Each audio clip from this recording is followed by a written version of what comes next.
There's a really interesting question from Rick Allen. There's a very, very interesting question. I really like this question.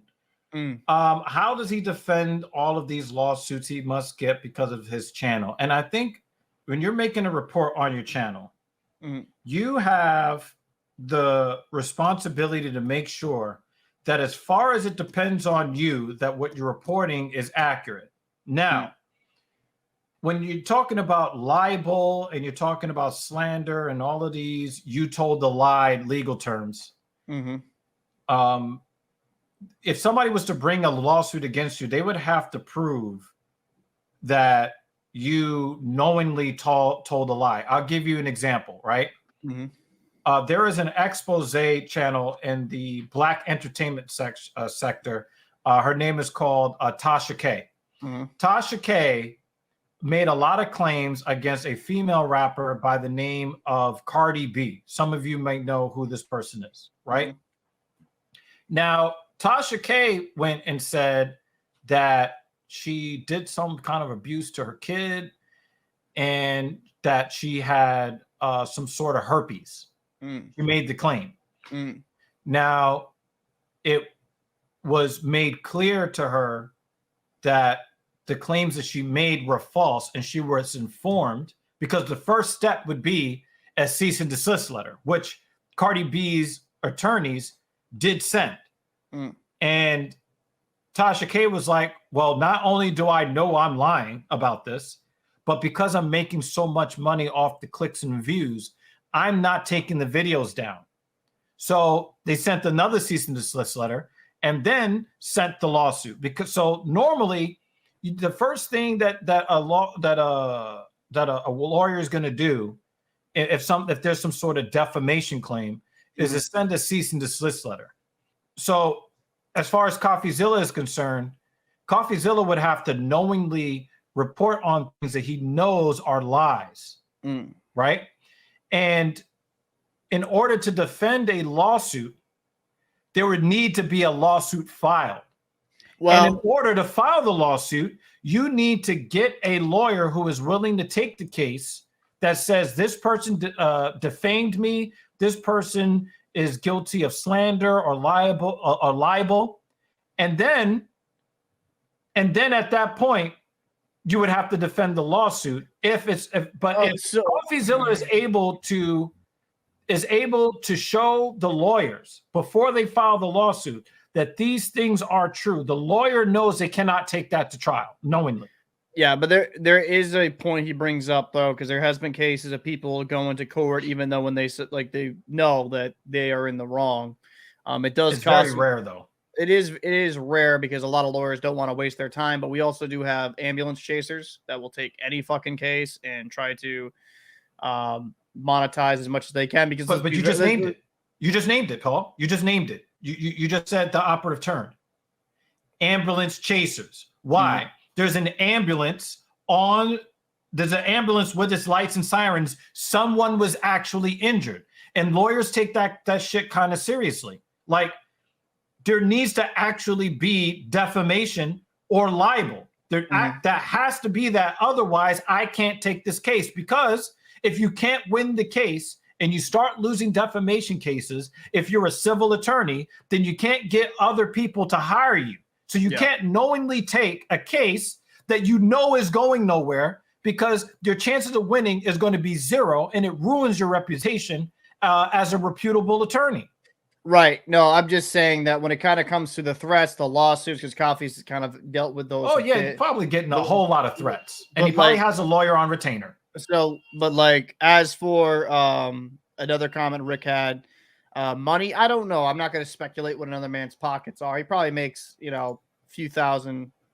Not. So there's a really good lawsuit, YouTuber who's actually a lawyer. I've told you about him, the lead attorney. Yeah. He has videos on his channel where he talks about how much money he made at 10,000 subscribers, how much he made at 25,000, 50,000, and 100,000, right? And when he got to 50,000 subscribers, I think he said that he was making about $21,000 a month. That's crazy. Now Coffeezilla is well over 2 million. Yeah. Right. So the dude has got to be pulling in at least $1 million a year.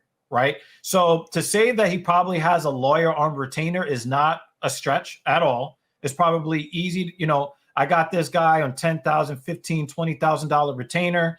When a cease and desist letter comes in, we review it. And I mean, it's not that much different than when we get one of those DCMA claims on our videos when we use certain footage.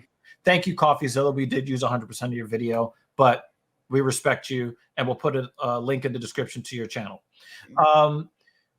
But the thing is, like, we ran a clip during a Filthy Casual MMA watch party where we were talking about a referee that did not know that one of the fighters had been subbed and had already passed out because it was a weird ass submission.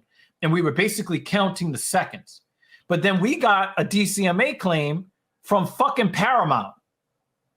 Fucking I think it was Viacom. And obviously we don't have the legal standing, but we challenged the copyright claim.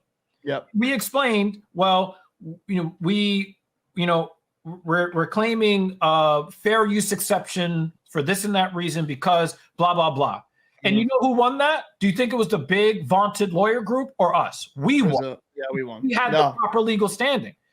Right. Right. Now, do you think even with their lawyers, they would take us to court simply because we couldn't afford the lawyer? No, because they're going to lose the case because they're not in the right position.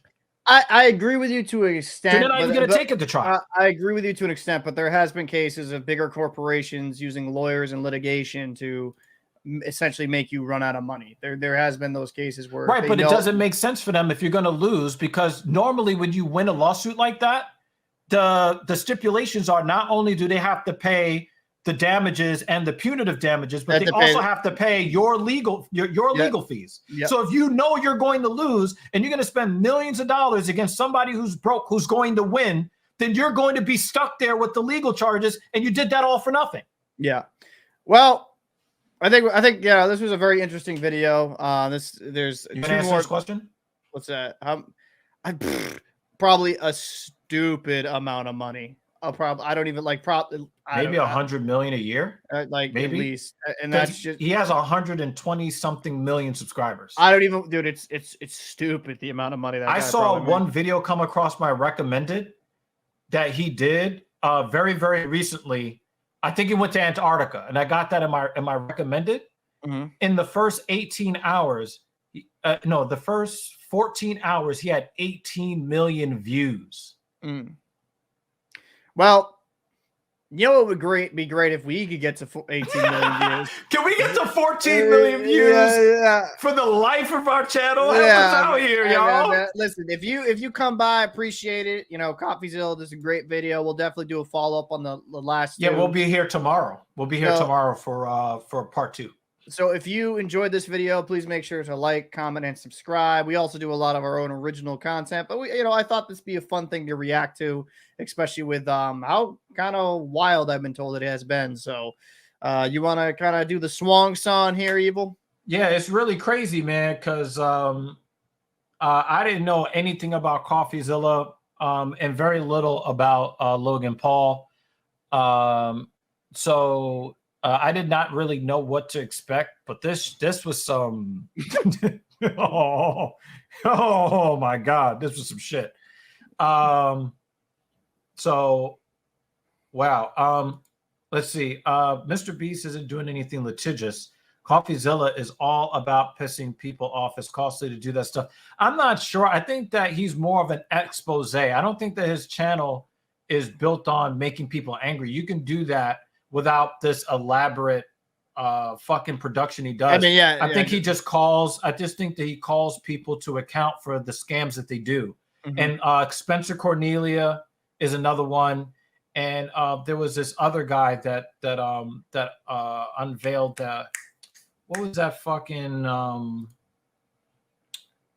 there's another guy that unveiled the established title scam that a whole bunch of YouTubers were hawking, and they took lots and lots of money from the scam company that also made like some scam Japanese knives or some shit like that. Yeah. It's the same company that was selling the established title scam. And so you see people are like, listen, these guys are scam artists. Don't give these people your money. I don't think that the aim is pissing people off. It's about protecting people from other people trying to piss other people off with these fucking scams.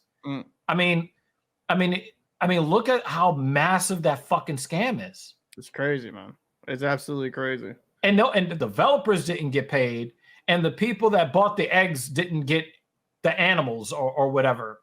They didn't even get their fucking JPEG animals. Like, you can't even deliver. Well, how many tens of thousands of dollars each of these guys put in? And you couldn't even get them their JPEGs? Nope. Are you insane? You know what's insane is not subscribing to this channel. So I'm going to wrap this up. I'm Captain Paul. That's Dr. Evil Genius. Appreciate you watching. If you enjoyed, make sure to subscribe for more content, and we'll see you in the next one.